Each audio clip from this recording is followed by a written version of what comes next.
엄독계 성도 여러분 안녕하세요. 1월 13일 아침 묵상 시작하도록 하겠습니다. 오늘 주시는 말씀 창세기 42장 1절에서 38절까지의 말씀인데 오늘 이 아침에는 1절에서 10절까지만 우리 묵상하도록 하겠습니다. 창세기 42장 1절에서 10절까지의 말씀 제가 개역개정으로 선포하겠습니다. 그때 야곱이 애굽에 곡식이 있음을 보고 아들들에게 이르되 너희는 어찌하여 서로 바라만 보고 있느냐. 야곱이 또 이르되 내가 들은즉 저 애굽에 곡식이 있다 하니 너희는 그리로 가서 거기서 우리를 위하여 사오라. 그러면 우리가 살고 죽지 아니하리라 하매 요셉의 형 10사람이 애굽에서 곡식을 사려고 내려갔으나 야곱이 요셉의 아우 베냐민은 그의 형들과 함께 보내지 아니하였으니 이는 그의 생각에 재난이 그에게 미칠까 두려워함이었더라. 이스라엘의 아들들이 양식 사러 간 자들 중에 있으니 가나안 땅에 기근이 있습니다. 때에 요셉이 나라의 총리로서 그 땅 모든 백성에게 곡식을 팔더니 요셉의 형들이 와서 그 앞에서 땅에 엎드려 절하매 요셉이 보고 형들인 줄 아나 모른 체하고 엄한 소리로 그들에게 말하여 이르되 너희가 어디서 왔느냐. 그들이 이르되 곡물을 사려고 가나안에서 왔나이다. 요셉은 그의 형들을 알아보았으나 그들은 요셉을 알아보지 못하였더라. 요셉이 그들에게 대하여 꾼 꿈을 생각하고 그들에게 이르되 너희는 정탐꾼들이라 이 나라의 틈을 엿보려고 왔느니라. 그들이 그에게 이르되 내 주여 아니니이다. 당신의 종들은 곡물을 사러 왔나이다. 아멘. 드디어 요셉의 꾼 꿈이 실제로 이루어지는 그 상황이 다가왔죠. 여기서 가장 중요한 부분은 형들이 요셉을 알아보지 못하고 근데 요셉은 형들을 알아봤다. 드라마의 텐션이 클라이막스를 향해 다가가고 있는 상황입니다. 야곱이 이집트에 곡식이 있다는 것을 알게 되고 그걸 좀 사갖고 오라 이렇게 얘기를 하고 있죠. 어찌하여 서로 바라만 보고 있느냐. 애굽에 곡식이 있다는 소문이 있으니 빨리 가서 갖고 와라. 지금 기근이 들었습니다. 어려운 상황이죠. 근데 형들이 아무것도 하고 있지 않는 그런 상황, 그 아들들이 아무것도 하지 않는 상황을 보고 야곱이 가서 좀 사갖고 오라고 이야기를 하죠.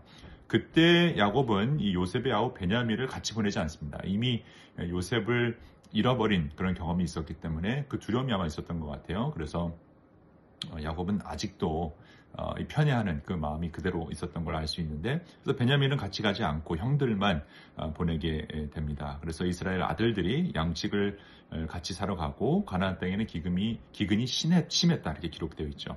그때 요셉이 이집트의 총리로서 모든 땅의 그 백성들에게 곡식을 팔았다라고 기록되어 있죠. 요셉은 이미 꿈을 통해서 이집트에 그런 기근이 올 것, 또 온 땅에 어려움이 올 것을 알고 미리 7년 동안 그 곡식을 잘 준비해 두었죠. 그래서 많은 나라에게 그 곡식을 팔게 되고 이집트는 그 요셉의 덕 때문에 굉장히 부유하게 됩니다.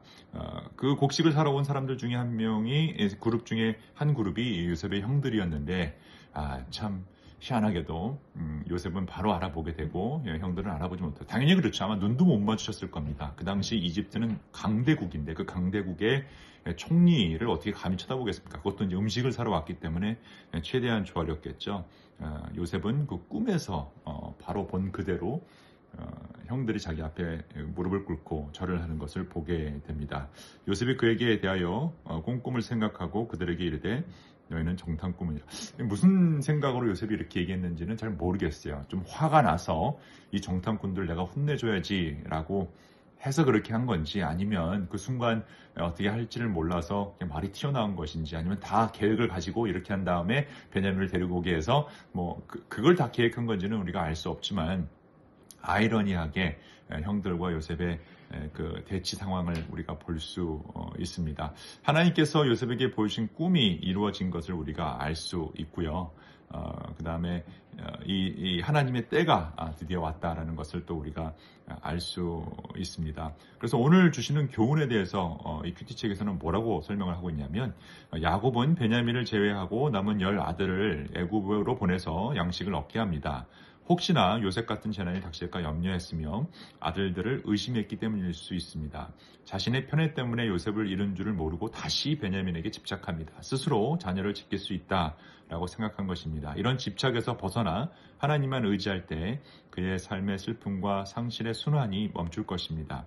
우리 자녀를 내 힘으로 잘 키울 수 있다고 과신하지 않습니까? 야곱의 입장에서 오늘 이 내용을 바라보고 있는데요. 우리도 그 부분을 좀 생각할 수 있으면 좋겠습니다. 내가 내 힘으로 내 자녀들을 지킬 수 있을까? 내 힘으로 내 자녀들이 내가 원하는 방향으로 성장할 수 있을까? 절대 그럴 수 없죠.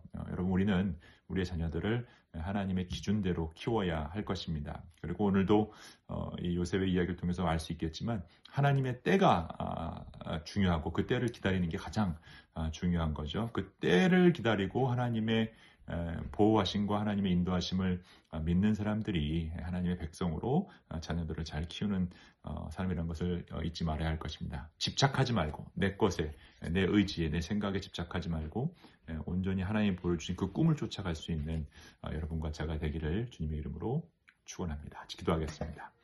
하나님, 오늘 요셉의 이야기를 통해 하나님의 꿈이 이루어지고 하나님의 때가 온 것을 우리가 보았습니다. 그런데 늘 우리는 내 것에 집착하고 내 꿈을 자꾸 붙잡으려고 하는 실수를 저지릅니다. 우리는 그렇지 않을 수 있도록 하나님 저희에게 지혜를 주시고 또 주님의 그 꿈을 바라볼 수 있는 능력을 허락하여 주옵소서. 그래서 내 것에 집착하는 것이 아니라 하나님의 것에, 하나님의 때에 집착할 수 있는 올바른 집착하는 저희 되도록 주님 인도하여 주옵소서. 오늘 하루도 저희와 함께 하실 것을 믿습니다. 예수 그리스도의 이름으로 기도합니다. 아멘. Light on do good. 오늘 하루도 따뜻한 하루 되시기를 축원합니다. 오늘도 따뜻하게 파이팅입니다. 주님 우리 안에 함께 하시니 형제자매 그의 안에서 서로 연결되어 주 안에서 성전이 되어가고 성령 안에서 하나님의 거하신 저소 되기 위해 함께 지어져가네. 그의 안에서 서로 연결되어 주 안에서 성전이 되어가고 성령 안에서 하나님의 거하신 저소 되기 위해 함께 지어져가네. 그의 안에서 서로 연결